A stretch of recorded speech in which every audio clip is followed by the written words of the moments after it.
بسم الله الرحمن الرحيم نحمده ونصلي ونسلم على رسوله الكريم أما بعد عن عمر بن الخطاب رضي الله تعالى عنه قال رسول الله صلى الله عليه وسلم إنما الأعمال بالنيات وإنما لامرئ ما نوى أو كما قال عليه الصلاة والسلام. سیدنا عمر بن خطاب رضی اللہ تعالی عنہ سے روایت ہے کہ رسول اللہ صلی اللہ علیہ وسلم نے یہ ارشاد فرمایا کہ اعمال کا دار و مدار نیت پر ہے، اور آدمی کو وہی کچھ ملتا ہے جس کی وہ نیت کرتا ہے.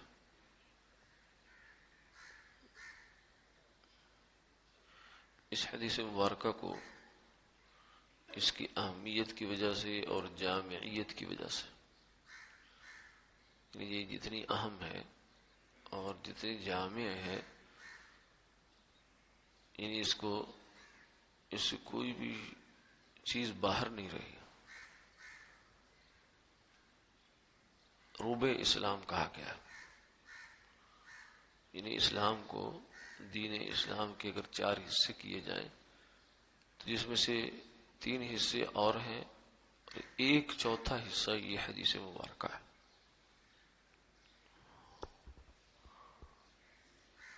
کیوں؟ اس لیے کہ اس حدیث مبارکہ میں جو اعمال ہیں ان کی حقیقت ارشاد فرما دی گئی کہ عمل کی ایک صورت ہے، ایک اس کی حقیقت ہے. جیسے کاغذ کا پھول ہے، وہ صورتاً تو پھول ہے لیکن حقیقت میں پھول نہیں ہے. کیوں؟ اس لیے کہ پھول کی جو خوشبو ہے وہ اس کے اندر نہیں ہے، جبکہ جو اصل میں پھول ہے وہ صورت میں بھی پھول ہے اور حقیقت میں بھی پھول ہے. یعنی اس کے اندر سے وہی خوشبو، وہی مہک، وہی تر و تازہ خوشبو جو ہے وہ انسان کو ملتی ہے. تو یہ اس کی حقیقت ہے. اسی طریقے سے انسان جو بھی عمل کرتا ہے، نماز پڑھتا ہے، روزہ رکھتا ہے، زکوٰۃ دیتا ہے، حج کرتا ہے، کسی کے جنازے میں شرکت کرتا ہے، کسی کی عیادت کرتا ہے، کسی کی مدد کرتا ہے، یا اور زندگی کے 10 کام ہیں جو آدمی کو کرتا ہے اور کرنے پڑتے ہیں. اب ان اعمال کی ایک صورت ہے، مثلا ایک آدمی نے جنازے میں شرکت کر لی، ایک اس کی حقیقت ہے. صورت تو یہ ہے کہ لوگ راضی ہو گئے، جن کا بندہ فوت ہوا انہوں نے دیکھا کہ بندہ جنازے میں آیا ہے تو بس کافی، تو راضی ہو گئے، ان کا گلہ شکوہ ختم.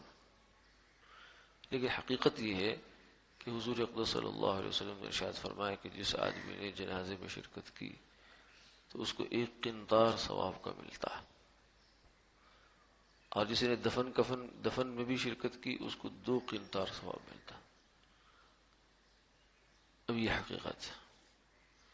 ایک آدمی نے اگر اس لیے شرکت کی کہ میرے سر سے جو ذمہ داری ہے، بوجھ ہے، وہ اتر جائے، اور اللہ کو راضی کرنے کا جذبہ نہیں ہے، تو اس شخص کو صرف جنازے کی صورت ملی ہے، حقیقت نہیں ملی. اور جس شخص نے اس نیت سے جنازے میں شرکت کی کہ مجھ سے اللہ راضی ہو جائے، جو اللہ تعالیٰ نے جنازے کے شرکت پر وعدے کیے ہیں وہ مجھے مل جائے، تو اس شخص کو صورت بھی ملی اور حقیقت بھی ملی.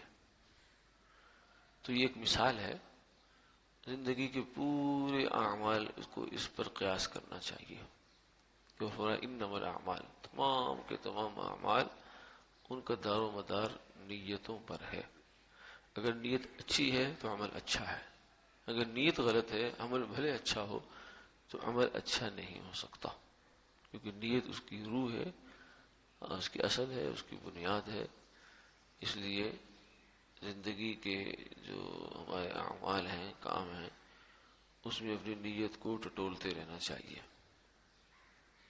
اسی طرح جو جائز کام ہے، جیسے گھر میں جانا ہے، بچوں سے ہنسی کھیل مذاق ہے، یا اور اس طرح کی گفتگو ہے، تو اس میں بھی آدمی اگر نیت اچھی کر لے تو اس کو اچھی نیت کا ثواب ملتا ہے.